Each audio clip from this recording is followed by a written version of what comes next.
కేసీఆర్ బేసిన్లు లేవు, బేషజాలు లేవు, ఎక్కడి నుంచి ఎక్కడికైనా నీళ్లు తెచ్చిపోదాం, సస్యశ్యామలం చేసుకుందాం అని చెప్పేసి అంటాం.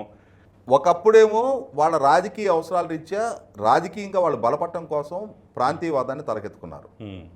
తర్వాత మాది జాతీయ దృక్పథం కలిగిన ప్రాంతీయ పార్టీ, జాతీయ స్థాయిలో భారతీయ జనతా పార్టీకి మేమే ప్రత్యామ్నాయం, మేము మా పార్టీని జాతీయ స్థాయికి విస్తరిస్తున్నాము అని చెప్పని టీఆర్ఎస్ పార్టీని బీఆర్ఎస్గా రూపాంతరం చెందించారు.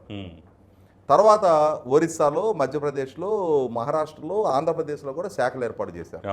తప్పు కూడా పట్టాల్సిన అవసరం లేదు. కానీ మరి జాతీయ దృక్పథము, జాతీయ స్థాయి విశాల దృక్పథం ప్రదర్శించాల్సిన పార్టీ ఈ సంకుచిత వైఖరితోటే రాజకీయం కొనసాగిస్తుందా? జగన్మోహన్ రెడ్డి గారిని పిలిచి ఇంట్లో కోడికూర పెట్టి భోజనం పెట్టి కేసీఆర్ గారు దువ్వి ఆయన్ని పోలవరం నుంచి తెలంగాణ ప్రాంతంలో కూడా శ్రీశైలం రిజర్వాయర్లోకి నీళ్లు పంపు చేద్దాం,